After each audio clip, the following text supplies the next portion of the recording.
பிரியமானவர்களே, அனைவருக்கும் இனிய காலை வணக்கம். பொது காலத்தின் 2வது ஞாயிற்றுக்கிழமை இன்று நாம் கொண்டாடுகிறோம். அருமையான இறை வார்த்தை பகுதிகள் நமக்கு கொடுக்கப்பட்டிருக்கிறது. காலத்திற்கேற்றது போல, வாழ்வுக்கேற்றது போல, இன்றைய காலத்தின் கட்டாயத்தின் தேவைக்கேற்றது போல இறை வார்த்தை பகுதி இன்று அமைந்திருக்கிறது. நாம் அனைவருமே குடும்பமாக வாழ்கிறோம், தனி மனிதனாக அல்ல. தொடக்க நூலில் பார்க்கின்ற பொழுது கூட தொடக்க நூல் 2வது அதிகாரம்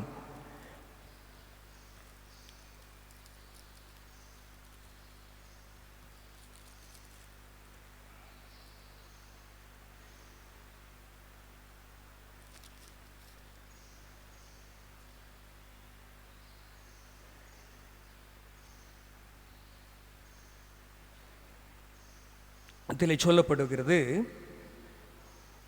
மனிதன் தனக்கு தகுந்த துணையை காணவில்லை என்று சொல்லப்படுகின்ற பகுதியை நாம் பார்க்கிறோம். படைப்பெல்லாம் நிகழ்கிறது. ஆதாமை கடவுள் படைக்கிறார், அனைத்திற்கும் பெயரிடுகிறார். பெயரிட்டுவிட்டு ஆதாமுக்கும் அந்த ஆசிரியை அளித்துவிட்டு அந்த இறை வார்த்தை பகுதி சொல்கிறது, ஆதாம் தனக்கு தகுந்த துணையை காணவில்லை என்று சொல்லுகிறார். உடனே ஆண்டவருடைய குறுக்கீடு எவ்வாறு இருக்கிறது என்றால், இவன் தனிமையாய் இருப்பது நல்லதல்ல, இவனுக்கு தகுந்த துணையை கொடுப்போம் என்று சொல்லி ஆதாமிலிருந்து விழா எலும்பிலிருந்து அந்த எலும்பை எடுத்து ஏவாளை உருவாக்குகிறார். தகுந்த துணையாக, ஆதாமுக்கு தகுந்த துணையாக ஏவாளை அங்கே உருவாக்கிவிட்டு அவர்கள் இனி இருவரும் 2 பேர் அல்ல, ஒரே உடல் என்று சொல்லுகிறார். ஆக விவிலியத்தினுடைய தொடக்கமும் அன்புக்குரியவர்களே இந்த மன வாழ்விலே, ஒன்றித்த வாழ்விலே தொடங்குகிறது. ஆதாம் ஏவாளுடைய இணைப்பாக 2 பேரும் தகுந்த துணையாக இனி இவர்கள் இருவர் அல்ல, ஒரே உடல் என்று சொல்லப்படுகிறது. அதே போல் அன்புக்குரியவர்களே, இயேசுனுடைய பணி வாழ்வினுடைய தொடக்க நிகழ்வும் நான் இன்று நற்செய்தியிலே வாசிக்கப்பட்ட இந்த அருமையான ஒரு பகுதியாகி யோவான் நற்செய்தி 2ஆம் அதிகாரம் 1 முதல் 12 இறை வார்த்தையிலே நாம் பார்க்கிற பொழுது, இங்கும் இயேசுனுடைய பணி வாழ்வினுடைய தொடக்க நிகழ்வு காணா ஒரு திருமண நிகழ்வில், பொது நிகழ்வில் பங்கெடுக்கிற நிகழ்வு, இயேசுனுடைய அங்கே செயல்பாடு, திருமண வாழ்வில் இயேசுனுடைய செயல்பாடு. அதே போல் அன்புக்குரியவர்களே, திருவெளிப்பாடு, யோவானுக்கு எழுதப்பட்ட திருவெளிப்பாடு 19ஆம் அதிகாரம் 7வது இறை வார்த்தையிலே பார்க்கின்ற பொழுது கூட, திருவெளிப்பாடு யோவானுக்கு அருளப்பெற்ற திருவெளிப்பாடு 19ஆம் அதிகாரம் 7வது இறை வார்த்தையிலும் சொல்லப்படுகிறது, எனவே மகிழ்வோம், விவிலியத்தினுடைய கடைசி புத்தகம், எனவே மகிழ்வோம், பேருவகையுடன் அவரை போற்றி புகழ்வோம், ஏனெனில் ஆட்டுக்குட்டியின் திருமண விழா வந்துவிட்டது, மணமகளும் விழாவுக்கு ஆயத்தமாய் இருக்கிறார். மணமகள் அணியுமாறு பளபளப்பான தூய்மையான விலை உயர்ந்த மெல்லி ஆடை அவருக்கு அளிக்கப்பட்டது. அந்த ஆடை இறைமக்களின் நீதி செயல்களே. ஆக விவிலியத்தின் தொடக்கமும் திருமண வாழ்வை பற்றி தொடங்குகிறது, குடும்ப வாழ்வை பற்றி சொல்கிறது. இயேசுனுடைய பணி வாழ்வின் முதல் தொடக்கமும் இந்த திருமண நிகழ்விலே இருப்பதை பார்க்கிறோம். விவிலியத்தினுடைய இறுதி பகுதியாக திருவெளிப்பாடு நூலிலும் இந்த திருமணத்தை பற்றி சொல்லுகிறது. ஆகவே அன்புக்குரியவர்களே, திருமண வாழ்வு, குடும்ப வாழ்வு என்பது முக்கியமான ஒன்று.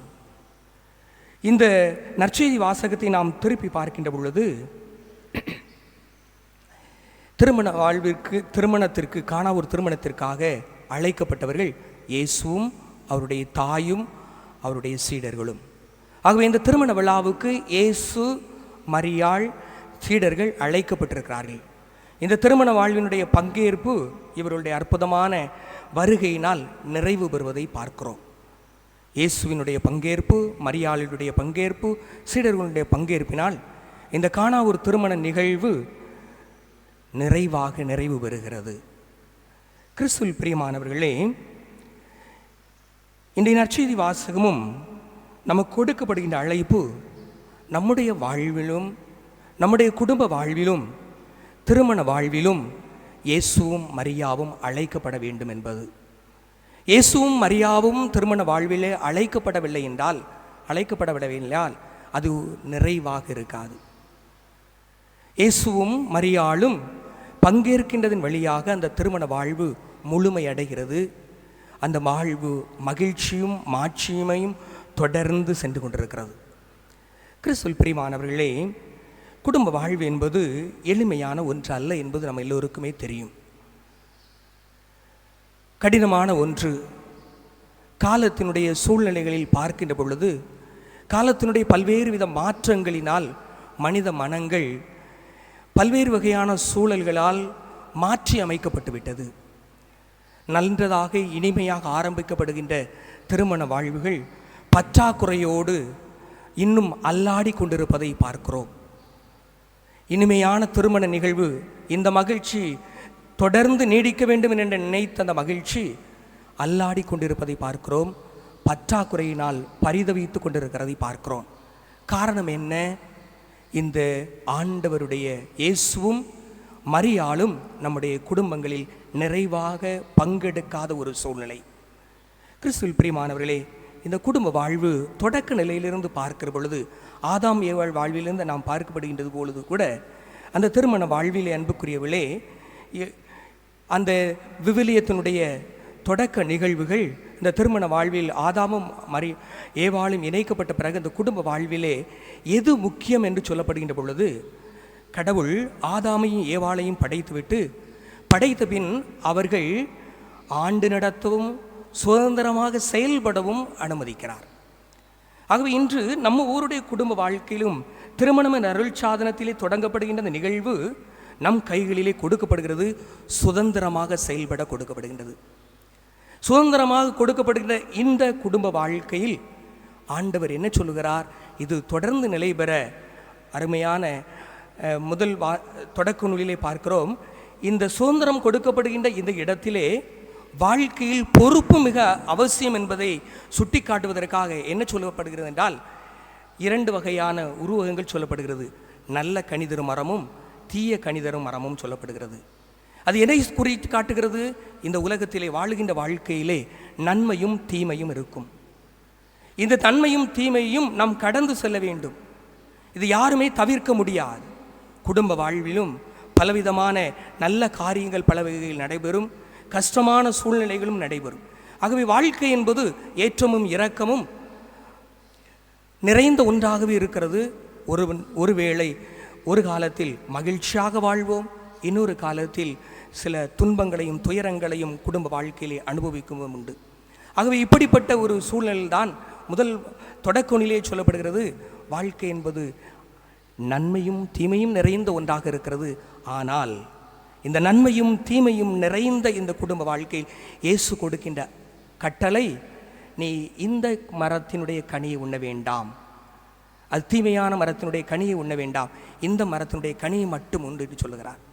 ஆகவே நம்மிடத்திலே அவர் சுதந்திரமாக செயல்பட அழைக்கின்ற பொழுது நீ சுதந்திரத்தை பொறுப்போடு கடைபிடிக்க வேண்டும் என்று சொல்லுகிறார். இந்த குடும்ப வாழ்க்கையிலே வாழுகின்ற பொழுது இவைகளெல்லாம் இருக்கிறது. உன்னுடைய பொறுப்புமிக்க காரியத்தினால், பொறுப்புமிக்க உணர்வினால், பொறுப்புமிக்க மனப்பக்குவத்தினால் இந்த நன்மை தீமைகளை கண்டுணர்ந்து நீ சிறப்பாக செயல்பட முடியும் என்று சொல்கிறார். ஆனால் அங்கே இந்த கடவுளுடைய கட்டளையை பொறுப்பற்ற முறையிலே ஏவாள் கடைபிடிப்பதனால் அங்கு பாவம் வருகிறது, துன்பம் வருகிறது, அவர்களுடைய வாழ்க்கையில் கடினம் ஏற்படுகிறது.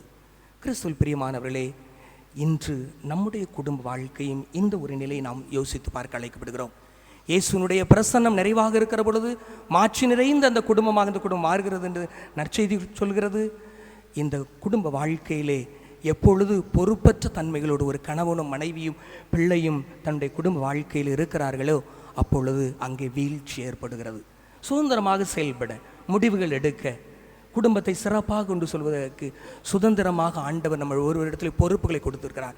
ஏனெனில் படைப்பின் சிகரமாக்கிய உன்னத படைப்பாக மனித படைப்பிலே இந்த மனித படைப்பிற்கு ஆண்டு நடத்தவும் பலுகி பெறகவும் சுதந்திரம் கொடுக்கிறார். கடவுளுடைய உடன் உழைப்பாளர்களாக தொடர்ந்து உடன் படைப்பாளர்களாக தொடர்ந்து செயல்படவே நாமும் அழைக்கப்பட்டிருக்கிறோம்.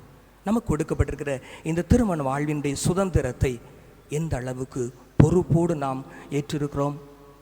சுதந்திரமான வாழ்வு அன்பு எந்த அளவுக்கு கொடுக்க முடியும்? எல்லை மீறியும் குடும்பத்திலே பகிர்ந்து கொள்ளலாம். இந்த அன்பை நாம் எந்த அளவுக்கு உணர்ந்திருக்கிறோம், பொறுப்பாக செயல்படுகிறோம் குடும்பத்திலே? இவை பற்றாக்குறையாக ஏற்படுகிற பொழுது குடும்பத்தினுடைய நிலை என்ன? இந்த பற்றாக்குறை ஏற்படுகின்ற பொழுது குடும்பத்தில் அன்பு ஒழுங்காக சரியாக பரிமாறப்படுகின்ற பொழுது ஏற்படுகின்ற பற்றாக்குறையை தீர்ப்பதற்கு யார் நமது மத்தியில் இருக்கிறார்? இயேசுவையும் மரியாளையும் நம்முடைய குடும்பங்களில் அழைத்திருக்கிறோமா? இயேசுவையும் மரியாவையும் நம்முடைய குடும்பத்திலே அழைக்காதனால் பற்றாக்குறை ஏற்படுகின்ற பொழுது, குடும்ப வாழ்விலே இயேசுவையும் மரியாளுடைய பிரசன்னம் இல்லாத பொழுது அதை நாம் மீட்டெடுக்க முடியவில்லை அல்லவா? எவ்வாறு காணா ஒரு திருமண வீட்டிலே அந்த திராட்சை ரசம் தீர்ந்து போகின்ற பொழுது மரியாள் இயேசுனுடைய பிரசன்னம் இருந்து, அது அந்த இதில் சொல்லப்படுகிறது, பந்தி மேற்பார்வையில் தவிர வேறு யாருக்குமே இந்த புதுமை நடந்தது தெரியாது, தண்ணீர் திராட்சை ரசமாக மாற்றப்பட்டு தெரியாதுன்னு சொல்லப்படுகிறது. ஆகவே எந்தவித குழப்பமும் இல்லாது அந்த திருமண நிகழ்விலே மரியாள் ஆண்டவருடைய பிரசன்னம் நிறைவை கொண்டு செல்கிறது. அன்புக்குரியவர்களே, முதல் கருத்தாக இன்று நாமும் நம்முடைய வாழ்க்கையில் ஏராளமான பற்றாக்குறைகளோடு வாழ்ந்து கொண்டு இருக்கிறோம். நாம் நினைக்கிறோம் ஒருவேளை பொருளாதார பற்றாக்குறை தான் பற்றாக்குறை நினைக்கிறோம். இல்லை, அன்பு இல்லாத, மன்னிப்பு இல்லாத, விட்டு கொடுக்காத தன்மைகள் எல்லாம் நம்முடைய குடும்பங்களில் பற்றாக்குறைகளாக இருக்கிறது. குடும்பம் பரிதவிக்கிறது. இந்த பற்றாக்குறையை நீக்குவதற்கு மரியாளும் இயேசுவும் நம்முடைய குடும்பங்களில் இருக்க வேண்டும். அதைத்தான் சொல்லுவார்கள், ஜெபிக்காத குடும்பம் வாழ முடியாது என்று சொல்வார்கள். அந்த காலத்தில் குடும்பங்கள் நிலை பெற்றதற்கு காரணம் கூடி ஜெபித்தார்கள் குடும்பமாக வீடுகளிலே. ஆகவே எத்தகு துன்பம் வந்தாலும், எவ்வளவு மனக்கசப்புகள், ஒருவருக்கொருவர் பல விதங்களிலே விட்டு கொடுக்க முடியாத மனநிலைகள் வந்தாலும் கூட ஜபம், கூடி ஜபித்த அந்த குடும்ப ஜபம் அவருடைய குடும்பத்தை நிலைப்படுத்தியது, உறுதிப்படுத்தியது. அன்புக்குரியவர்களே, இன்று நம்முடைய குடும்ப வாழ்வை இது பொறுப்புமிக்க குடும்பங்களாக நாம் கொண்டு செல்ல வேண்டும். இந்த பொறுப்புமிக்க குடும்பத்தில் நாம் பற்றாக்குறை வருகிற பொழுது பற்றாக்குறை ஏற்படுவதற்கு காரணம் நம்முடைய குடும்பங்களிலே இயேசுவையும் மரியாளையும் நாம் வைத்திருக்கவில்லை. ஒவ்வொரு கிறிஸ்தவ குடும்பங்களும் இயேசுவையும் மரியாளையும் குடும்பங்களில் வைத்திருக்கிற பொழுது இந்த பற்றாக்குறைகளிலிருந்து நீக்கம் பெற முடியும். அன்புக்குரியவர்களே, தொடர்ந்து பார்க்கின்றது தொடக்க நூலிலே நாம் பார்க்கிறோம். அடுத்ததாக காயின் ஆபேல் முதலிலே பொறுப்பற்ற தன்மையோடு செயல்பட்டது. பேராசை குடும்பத்தினுடைய பிளவாக மாறுகிறது. பேராசைனால் நம்ம ஒவ்வொருடைய குடும்பங்களிலும் என்னென்னலாம் நிகழ்கிறது என்பது நமக்கு தெரியும். எவ்வளவு மனப்ப கசப்புகள், போராட்டங்கள், பிளவுகள், இவைகளெல்லாம் தெரியும். பேராசைகளுடைய நிறைவு குடும்பத்தினுடைய அன்றாட நிகழ்வுகளை மகிழ்ச்சியோடு கொண்டு செல்ல முடியாத பற்றாக்குறை, இதில் இயேசுவையும் மரியாளையும் துணையாக வைக்காத நிலைமைகள். அடுத்ததாக காயின் ஆபேல் நிகழ்வுக்கு வருகிற பொழுது பார்க்கிறோம். அன்புக்குரியவர்களே, காயினும் ஆபேலும் ஆதாம் ஏவாளுக்கு தப்ப புதல்வர்களாக இருக்கிறார்கள். நன்றாக சென்று கொண்டிருக்கிறது. ஆபேல் ஆடுகளை மேய்ப்பவனாகவும் காயின் நிலத்திலே பயிரிடுபவனாக இருக்கிறான். ரெண்டு பேரும் ஆண்டவருக்கு காணிக்கை கொடுக்க வருகிறார்கள். காணிக்கை கொண்டு வருகின்ற இடத்தில் அருமையாக சொல்லப்படுகிறது, ஆபேலுடைய காணிக்கை ஆண்டவரால் ஏற்றுக்கொள்ளப்படுகிறது, காயினுடைய காணிக்கை ஆண்டவரால் ஏற்றுக்கொள்ளப்படவில்லை என்று சொல்லப்படுகிறது. அப்படி என்றால் இதில் ஏதோ ஒரு சிறு தவறு, சிறு குறைபாடு, சிறு குற்றம் ஏதோ நடந்திருக்கிறது. அப்படி என்றால் காயினுடைய காணிக்கை முழு மனதோடு கொடுக்கப்படாத ஒன்றாக இருந்திருக்கலாம். ஆபேலுடைய காணிக்கை கொளுத்த கன்றாக கொடுக்கப்பட்டு சொல்கிறது. ஆபேல் முழு மனதோடு கடவுளுக்கு சிறந்ததை கொடுக்க முடியலாம். ஆகவே நல்லதை கொடுப்பதற்கு வருகிற பொழுது கடவுளால் குடும்பங்களில் ஏற்றுக்கொள்ளப்படும் மகிழ்ச்சி வருகிறது. கடவுள் மகிழ்ச்சியோடு நம்மை ஏற்றுக்கொள்கிறார். ஆகவே குடும்பத்திலே நாம் நல்ல காரியங்களை பகிர்ந்து கொள்கின்ற பொழுது, நல்லவற்றை ஒருவரோடு பகிர்ந்து கொள்கிற பொழுது, நல்லதை செய்ய வேண்டும் என்று நினைக்கிற பொழுது அந்த குடும்பம் கடவுளால் ஏற்றுக்கொள்ளப்படுகிறது அல்லவா? ஏன் காயினுடைய காணிக்கை ஏற்றுக்கொள்ளப்படவில்லை? அரைகுறை மனதோடு, ஏதோ குறைவுபட்ட மனநிலையோடு, ஏதோ தானோ என்று ஒரு வாழ்க்கை முறையினால் கடவுளுக்கு அந்த காணிக்கை கொடுத்திருக்கலாம். ஆகவே அந்த ஒரு காணிக்கை கடவுளால் ஏற்றுக்கொள்ளப்பட முடியாதவர்களை. ஆகவே எப்பொழுதெல்லாம் நம்முடைய குடும்பங்களில் நாம் முழுமையாக நல்லதை கொடுக்க முடியாத பொழுது பற்றாக்குறை ஏற்படுகிறது. கடவுளுடைய ஏற்பு இல்லை, கடவுளுடைய பிரசன்னம் இல்லை.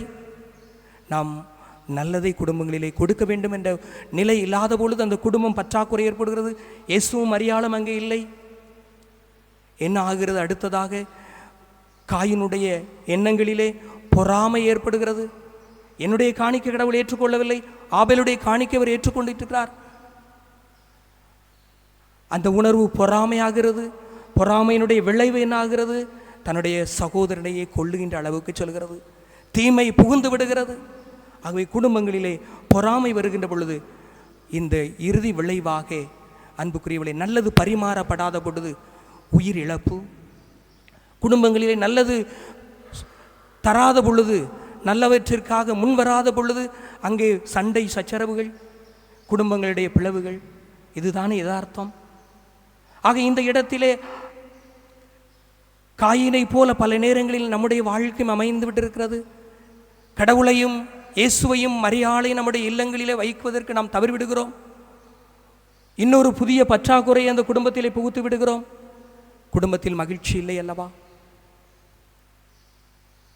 பேராசையினுடைய விளைவும் பொறுப்பற்ற தன்மையும், சுதந்திரம் கொடுக்கப்பட்டு பொறுப்பற்ற தன்மையில் செயல்பட்டதாலும் குடும்பம் பாவத்தில் வீழ்ந்துகிறது. நல்லதை கொடுக்க முடியாத பொழுது அங்கே தீமை புகுந்து விடுகிறது. மகிழ்ந்து இருக்காத பொழுது அங்கே இருள் ஆட்சி சூழ்ந்து விடுகிறது. இது இன்றைய குடும்பங்களின் யதார்த்தமானதாக இருக்கிறது. இறுதியிலே குடும்பம் கடவுளை, இயேசுவையும் மரியாளையும் இழந்து போய் நிற்கிறது அல்லவா? கிறிஸ்துவில் பிரியமானவர்களே, ஆழமாக நாம் சிந்திக்க வேண்டியிருக்கிறது. நம்முடைய குடும்பங்களில் நாம் இயேசுவையும் மரியாளையும் தொடர்ந்து வைக்க வேண்டும் என்றால் எது முன்னின்று நம்முடைய குடும்பங்களில் தொடர்ந்து செல்ல வேண்டும்? இன்றைய திருமணங்கள் அன்புக்குரியவர்களே மகிழ்ச்சியோடு தான் ஆரம்பிக்கிறது. ஏன் தொடர்ந்து நிலைக்க முடியவில்லை? திருமணம் முடிந்த 10 நாட்களிலே, 1 வாரங்களிலே, 10 நாட்களிலே, 1 மாதங்களிலே ஏன் முறிவுக்கு போகிறது? இந்த உண்மையான அன்பும் மகிழ்ச்சியும் பொறுப்பு நிறைந்த அந்த குடும்பம், எனக்கு குடும்ப வாழ்க்கை எனக்கு பொறுப்பாக கொடுக்கப்பட்டிருக்கிறது. நாளைக்கு இந்த உலகத்தை உருவாக்குவதும் இந்த கிறிஸ்தவ சமூகத்தை உருவாக்குவதும் என்னுடைய கையில் தான் இருக்கிறது என்று இளம் தம்பதிகள் நினைப்பதில்லை. வாழ்க்கை என்பது ஏதோ எங்கோ சென்று கொண்டிருக்கிற ஒரு நிலைமை. ஆழமாக சிந்திக்க வேண்டிய தருணம் இது. இந்த காலத்தினுடைய கட்டாயம் இது. அருமையான இறை வார்த்தை பகுதி அன்புக்குரியவளே, கிறிஸ்தவ சமூகங்களாக இருக்கிறோம். இன்று குடும்பம் குடும்பமாக ஆலயத்திற்கு வந்திருக்கிறோம். நம்முடைய குடும்பங்களில் இந்த இயேசுவும் ஆண்டவர், இயேசுவும் மரியாளும் இருக்கிறார்களா? நான் இயேசுவையும் மரியாளையும் தொடர்ந்து என்னுடைய குடும்பத்திலே பங்கெடுக்க வைக்கிறேனா? நான் இவ்வாறு மரியாளையும் இயேசுவையும் என்னுடைய குடும்பத்திலே தங்க வைத்துக் கொள்ள வேண்டும் விரும்பினால், என்னுடைய குடும்பத்திலே பங்கெடுக்க வைக்க வேண்டும் விரும்பினால் என்னுடைய குடும்பம் நிறைவாக இருக்கும் அல்லவா? அன்புக்குரியவளே, இந்த காலை வேளையில் இந்த சிந்தனையோடு நான் இன்று ஆலயத்தில் வேண்டியிருக்கிறேன். இயேசுவே, அன்னை மரியாளே, என்னோடு வாரும், என் குடும்பத்திற்கு வாரும். என்னுடைய குடும்பத்தில் நான் ஒருபோதும் விளக்குவதில்லை, விளக்கவே மாட்டேன் என்ற உறுதிப்பாடோடு இந்த நற்கரணை வழிபாட்டிலே பங்கெடுப்போம். இந்த நற்கரணை வழிபாடு எதை சொல்லுகிறது? இயேசுனுடைய அன்பை சொல்லுகிறது அல்லவா? இயேசு தன்னுடைய தியாகத்தை சொல்லுகிறது அல்லவா? இந்த பகிர்தலை சொல்லுகிறது அல்லவா? இயேசு அப்பத்தை எடுத்து பிட்டு கொடுத்தார். இது என் உடல், அனைவரும் பங்கெடுங்கள், அனைவரும் வாங்கி உண்ணுங்கள், அனைவரும் பருகுங்கள். பகிர்ந்து கொடுக்கிறார் அல்லவா? இயேசுனுடைய பகிர்தலில் தான் பங்கெடுக்க வந்திருக்கிறோம். குடும்ப வாழ்விலே அன்பை பகிர்கின்ற பொழுது இயேசுவையும் மரியாதையும் தொடர்ந்து நம்மால் தக்க வைத்துக் கொள்ள முடியும். ஆகவே அன்புக்குரியலே, இந்த தியாக பலியிலே பங்கெடுக்க வந்திருக்கிறோம். இயேசுனுடைய அன்பிலே கலந்து கொள்ள வந்திருக்கிறோம். இயேசுனுடைய அன்பை, பகிர்தலை, தியாகத்தை நினைவு கூர்ந்து கொண்டாட்டமாக கொண்டாட கூடி வந்திருக்கிறோம். இந்த இயேசுவையும் இயேசுனுடைய அன்பையும் நாம் எடுத்துச் சொல்வோம். நம்முடைய குடும்பங்களிலே ஒருவரோடு பகிர்ந்து கொள்வோம். இயேசு பற்றாக்குறை இல்லாத மரியாளும் அன்னை மரியாளும் இயேசும் இருந்த அந்த காணா ஒரு திருமண நிகழ்வில் மன வாழ்வு முழுமையாக நிறைவாக கொண்டு செல்லப்பட்டது போல நம்முடைய குடும்பங்களும் மாறும். அதற்கான வரம் வேண்டி இத்திருப்பலிலே ஜெபிப்போம். ஆண்டவர் நம்மை, நம் குடும்பத்தை, நாம் செய்கின்ற தொழில் முயற்சிகளை, நம் ஊரை, இன்னும் நம்மை சுற்றி இருக்கின்ற எல்லா மக்களையும் நிறைவாக ஆசீர்வதிப்பார். ஆமேன்.